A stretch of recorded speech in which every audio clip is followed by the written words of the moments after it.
أعوذ بالله من الشيطان الرجيم.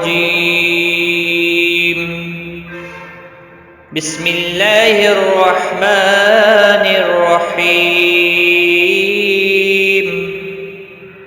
والتين والزيتون وطور سينين وهذا البلد الأمين. لقد خلقنا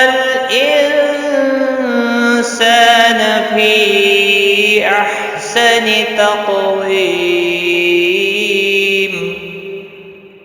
ثم رددناه أسفل سافلين إلا الذين آمنوا وعملوا الصالحات فلهم أجر غير ممنون. فما يكذبك بعد بالدين؟